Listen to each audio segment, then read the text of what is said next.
Hi ಸ್ನೇಹಿತರೆ, ಹೇಗಿದ್ದೀರಿ? ಹೊಂಬಳೆ ಸಿರಿ ಲಾಗ್ಸ್ಗೆ ಸ್ವಾಗತ. ದಯವಿಟ್ಟು ನನ್ನ ಚಾನಲನ್ನು ಯಾರು ಹೊಸದಾಗಿ ನೋಡ್ತಾ ಇದ್ದೀರಿ ಸಬ್ಸ್ಕ್ರೈಬ್ ಆಗಿ, ಸಪೋರ್ಟ್ ಮಾಡಿ, ಶೇರ್ ಮಾಡಿ, ಲೈಕ್ ಕೊಡಿ, ದಯವಿಟ್ಟು ಕಮೆಂಟ್ ಮಾಡಿ. ಇದು ಸಾಬುದಾನ ಕಟ್ಲೆಟ್. ಎಲ್ಲ ಸಾಬುದಾನ ಕಟ್ಲೆಟನ್ನು ನೋಡಿರ್ತೀರಿ, ಇದೊಂದು ಸ್ವಲ್ಪ ಡಿಫ್ರೆನ್ಸ್ ಆಗಿದೆ. ದಯವಿಟ್ಟು ನೀವು ನನ್ನ ಈ ಸಾಬುದಾನ ಕಟ್ಲೆಟನ್ನು ನೋಡಿ, ಒಮ್ಮೆ ಮಾಡಿ ಟೇಸ್ಟ್ ನೋಡಿ, ಹೇಗಿದೆ ಅಂತ ಕಮೆಂಟ್ ಮಾಡಿ. ನಾನೀಗ 1 ಕಪ್ಪು ಸಾಬುದಾನ ತೊಗೊಂಡಿದ್ದೀನಿ. 6 ಗಂಟೆಗಳ ಕಾಲ ನೆನೆಸಿಟ್ಟಿದ್ದೀನಿ. ನೀವು ಬೇಕಾದರೆ ತಣ್ಣೀರಲ್ಲೂ ನೆನೆಸಿಡ್ಬೋದು, ಬಿಸಿ ನೀರಲ್ಲೂ ನೆನೆಸಿಡ್ಬೋದು. ನಾನು 1 ಕಪ್ಪು ತೊಗೊಂಡಿದ್ದೇನೆ. ಹಾಗೆ 2 ಆಲೂಗಡ್ಡೆಯನ್ನು ನಾನು ಬೇಯಿಸಿಟ್ಕೊಂಡಿದ್ದೇನೆ. ಈಗ ನಾನು ಒಂದು ಬಾಣಲೆಯನ್ನು ಒಲೆ ಮೇಲಿಟ್ಟು ಸಣ್ಣ ಉರಿಯಲ್ಲಿ 2 ಮುಷ್ಟಿಯಾಗಷ್ಟು ಶೇಂಗಾ ಬೀಜವನ್ನು ನಾನು ಫ್ರೈ ಮಾಡ್ಕೊತಾ ಇದ್ದೇನೆ. ಅದು ಸ್ವಲ್ಪ ಫ್ರೈ ಆಗಲಿ, ಅಂದರೆ ಕೆಂಪು ಬಣ್ಣ ಬರಲಿ. ಸಿಪ್ಪೆ ಎಲ್ಲ ಕೆಂಪು ಬಣ್ಣ ಬಂದ ಮೇಲೆ, ತಣ್ಣಗಾದಮೇಲೆ ನಾವು ಅದನ್ನು ಮಿಕ್ಸಿಗೆ ಹಾಕಿ ಪೌಡ್ರ್ ಮಾಡ್ಕೋಬೇಕು. ನೋಡಿ, ಈಗ ತಣ್ಣಗಾಗಿದೆ. ನಾನೀಗ 2 ಆಲೂಗಡ್ಡೆಯನ್ನು ತುರಿದಿಟ್ಟುಕೊಂಡಿದ್ದೇನೆ. ಹಾಗೆ 1 ಈರುಳ್ಳಿ ತೊಗೊಂಡಿದ್ದೇನೆ, 4 ಹಸಿಮೆಣಸು, ಸ್ವಲ್ಪ ಕೊತ್ತಂಬರಿ ಸೊಪ್ಪು, ಸ್ವಲ್ಪ ಬೇವಿನ ಸೊಪ್ಪು, ಹಾಗೆ 1 ಇಂಚು ಶುಂಠಿನ ತುರಿದಿಟ್ಕೋಬೋದು ಅಥವಾ ಹೆಚ್ಚಿಟ್ಕೋಬೋದು. ನಾನೀಗ ರುಚಿಗೆ ತಕ್ಕಷ್ಟು ಉಪ್ಪನ್ನು ಹಾಕ್ತಾಯಿದ್ದೇನೆ. ಇದರ ಜೊತೆಗೆ ನಾನು 1 ಚಮಚದಷ್ಟು ಜೀರಿಗೆಯನ್ನು ಹಾಕ್ತಾಯಿದ್ದೇನೆ. ಫ್ರೆಂಡ್ಸ್, ಯಾರೆಲ್ಲ ನನ್ನ ಚಾನಲನ್ನು ನೋಡ್ತಾ ಇದ್ದೀರಿ ದಯವಿಟ್ಟು ಸಬ್ಸ್ಕ್ರೈಬ್ ಆಗಿ.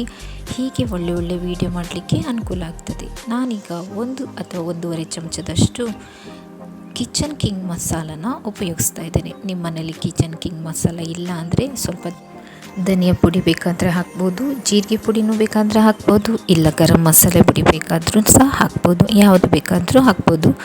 ನಾವೀಗ ಕಿಚನ್ ಕಿಂಗ್ ಮಸಾಲ ಪುಡಿ ಹಾಕಿರೋದ್ರಿಂದ ತುಂಬ ಟೇಸ್ಟ್ ಬರ್ತದೆ. ಹಾಗೆ ಇವೆಲ್ಲವನ್ನು ಚೆನ್ನಾಗಿ ಮಿಕ್ಸ್ ಮಾಡ್ಕೊಳ್ಳೋಣ.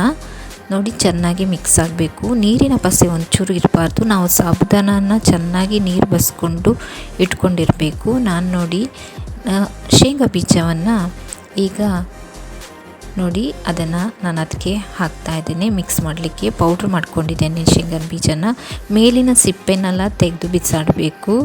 ಚೆನ್ನಾಗಿ ಮೇಲಿನ ಸಿಪ್ಪೆ ಹೋದ್ಮೇಲೆ ನಾವು ಪೌಡ್ರ್ ಮಾಡ್ಕೋಬೇಕು. ಸಾಬುದಾನವನ್ನು ಸ್ನೇಹಿತರೆ ಚೆನ್ನಾಗಿ ನಾವು ನೀರನ್ನು ಬಸ್ದಿಟ್ಕೋಬೇಕು. 6 ಗಂಟೆ ನೆನೆಸಿದ ಸಾಬುದಾನವನ್ನು ನೀರು ಸ್ವಲ್ಪನೇ ಹಾಕಬೇಕು ನೆನೆಯಲಿಕ್ಕೆ. ಹಾಗೆ ನೆಂದ ನಂತರ ಅದರ ನೀರಿದ್ದರೆ ಸ್ಟ್ರೈನರಲ್ಲಿ ಚೆನ್ನಾಗಿ ನೀರು ಬಸ್ಕೊಳ್ಳಿ. ಹುಡಿಯಾಗಿರಲಿ ಆ ಸಾಬುದಾನ, ಇಲ್ಲಾಂದರೆ ನಾವು ಕಟ್ಲೆಟ್ ಮಾಡಿದರೆ ಬಿಟ್ಕೊಳ್ಳುತ್ತೆ. ಈಗ ನೋಡಿ, ಎಲ್ಲದನ್ನು ಚೆನ್ನಾಗಿ ಮಿಕ್ಸ್ ಮಾಡ್ಕೊಂಡಿದ್ದೇನೆ. ಇದನ್ನು ನಾವು ನಮಗೆ ಎಷ್ಟು ದೊಡ್ಡಕ್ಕೆ ಕಟ್ಲೆಟ್ ಮಾಡಬೇಕು ಅಷ್ಟು ದೊಡ್ಡಕ್ಕೆ ಉಂಡೆನ ಕಟ್ಕೊಳ್ಳೋಣ. ಫ್ರೆಂಡ್ಸ್, ಇದು ತುಂಬ ಟೇಸ್ಟ್ ಆಗಿರ್ತದೆ. ಮಕ್ಕಳಿಗೂ ತುಂಬ ಇಷ್ಟ ಆಗ್ತದೆ. ಯಾರು ಬೇಕಾದರೂ ಇಷ್ಟಪಟ್ಟು ತಿಂತಾರೆ. ಮಾಡುವ ಕ್ರಮ ಸರಿಯಾಗಿರಬೇಕು. ಯಾಕಂದರೆ ನಾವು ಮಾಡಿರುವ ಈ ಸಾಬುದಾನದ್ದು ವಡೆಗೆ ಅಥವಾ ಕಟ್ಲೆಟಲ್ಲಿ ಸಾಬುದಾನ ಒಂದು ಚೂರು ನೀರಿರಬಾರ್ದು. ಹಾಗೆ ನಾನು ಒಂದು ಬಾಣಲೆಗೆ 2 ಚಮಚದಾಗಷ್ಟು ಅಥವಾ 1.5 ಚಮಚದಾಗಷ್ಟು ಎಣ್ಣೆ ಹಾಕ್ತೇನೆ. ನಿಮಗೆ ಹೇಗೆ ತುಂಬ ಎಣ್ಣೆ ಬೇಕಂದರೆ ತುಂಬ ಎಣ್ಣೆ ಹಾಕ್ಬೋದು. ನಾನು ಹೆಚ್ಚು ಎಣ್ಣೆ ಹಾಕೋಲ್ಲ. ನೋಡಿ, 1 ಚಮಚ ಅಥವಾ 1.5 ಚಮಚದಷ್ಟು ಎಣ್ಣೆನ ಹಾಕಿ ನಾನೀಗ ಉಂಡೆ ಮಾಡಿಟ್ಕೊಂಡಿದ್ದೇನೆ. ಅದನ್ನು ನಾವು ಕಟ್ಲೆಟ್ ಆಕಾರದಲ್ಲಿ ತಟ್ಟಿ ಬಿಸಿ ಕಾವಲಿ ಮೇಲೆ ಇಟ್ಟು ಫ್ರೈ ಮಾಡಬೇಕು. ಸ್ನೇಹಿತರೆ, ಈ ಥರ ಫ್ರೈ ಮಾಡಬೇಕು. ಒಂದ್ರ ಪಕ್ಕ ಒಂದಿಡಿ, ಅಥವಾ ನಿಮಗೆ ಒಂದೊಂದೇ ಇಟ್ಟು ಮಾಡ್ತೇನೆ ಅಂದ್ರೂ ಮಾಡ್ಬೋದು. ಆದರೆ ಮಾತ್ರ ಇದನ್ನು ಎಣ್ಣೆಯಲ್ಲಿ ಬಿಡಲಿಕ್ಕೆ ಆಗೋದಿಲ್ಲ. ಎಣ್ಣೆಯಲ್ಲಿ ಬಿಟ್ಟರೆ ಎಲ್ಲ ಬಿಟ್ಕೊಂಡು ಹೋಗ್ತದೆ. ಹೀಗೆ ಕಾವಲಿಯಲ್ಲೇ ಮಾಡಬೇಕು.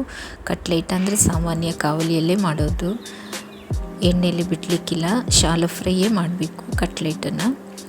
ನೋಡಿ, ಈ ಥರ ನಾವು ಕಟ್ಲೆಟ್ ಆಕಾರ ಕೊಡಿ. ನಿಮ್ಮಲ್ಲಿ ಯಾವುದಾದ್ರು ಕಟ್ಲೆಟಿನ ಶೇಪ್ ಮಾಡೋದಂತ ಮೋಲ್ಡ್ ಇದ್ದರೆ ಅದರಲ್ಲಿ ಸಹ ಮಾಡ್ಬೋದು. ನೋಡಿ, ಈ ಥರ ನಾವು ಚೆಂದವಾಗಿ ತಿರುವಾಕಬೇಕು. ಒಂದಕ್ಕೊಂದು ಒಂದು ಸ್ವಲ್ಪ ತಾಗಿರ್ತದೆ, ಅಲ್ಲೊಂಚು ಕರೆಕ್ಟ್ ಮಾಡ್ಕೊಳ್ಳಿ. ನೋಡಿ, ಈಗ ನಾವು ಅದನ್ನು ತಿರುವಾಗಿ ಚೆನ್ನಾಗಿ ಬೇಯಲಿಕ್ಕೆ ಬಿಡಬೇಕು. ಸಾಬುದಾನ ಬೇಯಬೇಕು. ನಾವು ಸಾಬುದಾನನ ಬಿಸಿ ನೀರಲ್ಲಿ ನೆನೆಸಿಟ್ರೆ ಏನು ಪರವಾಗಿಲ್ಲ. ತಣ್ಣೀರಲ್ಲಿ ನೆನೆಸಿದರೆ ಸ್ವಲ್ಪ ಬೇಯಲಿಕ್ಕೆ ಬಿಡಬೇಕು. ಮೇಲೆ ನೋಡಿ ಕೆಂಪು ಥರ ಆಗಬೇಕು. ಆಗ ಚೆನ್ನಾಗಿ ಬೆಂದಿದೆ ಅಂತ ಅರ್ಥ. ಈರುಳ್ಳಿ ಎಲ್ಲ ನಾವು ಬೇಯಬೇಕಲ್ಲ, ಹಾಗಾಗಿ ನಾವು ಚೆನ್ನಾಗಿ ಬೇಯಿಸ್ಕೋಬೇಕು. ಎಣ್ಣೆ ಬೇಕಾದರೆ ಮತ್ತೊಂದು ಸ್ವಲ್ಪ ಹಾಕ್ಕೊಳ್ಳಿ. ಬೇಡ ಅನಿಸಿದರೆ ಬೇಡ. ನೀವು ಹೆಚ್ಚು ಎಣ್ಣೆ ಯೂಸ್ ಮಾಡಲ್ಲ ಅಂದರೆ ಬೇಡ. ನೋಡಿ, ಈ ಥರ ಚೆನ್ನಾಗಿ ಬೆಂದ ಮೇಲೆ ನೀವು ನಿಮ್ಮ ತಟ್ಟೆಗೆ ಹಾಕಿ ಸವಿಬೋದು. ಇದಕ್ಕೆ ನಾನು ಬೇಕಾದರೆ ಸಾಸ್ ಜೊತೆನೋ ಅಥವಾ ಚಟ್ನಿ ಜೊತೆನೋ ನಾವು ಹೇಗೆ ಬೇಕಾದರೂ ಹಾಗೆ ತಿನ್ಬೋದು. ತುಂಬ ಟೇಸ್ಟ್ ಇರ್ತದೆ. ನೀವು ಒಮ್ಮೆ ಮಾಡಿ ನೋಡಿ. ದಯವಿಟ್ಟು ನನ್ನ ಚಾನಲನ್ನು ಯಾರೆಲ್ಲ ನೋಡ್ತಿದ್ದಾರೋ ಸಬ್ಸ್ಕ್ರೈಬ್ ಆಗಿ. Thank you very much.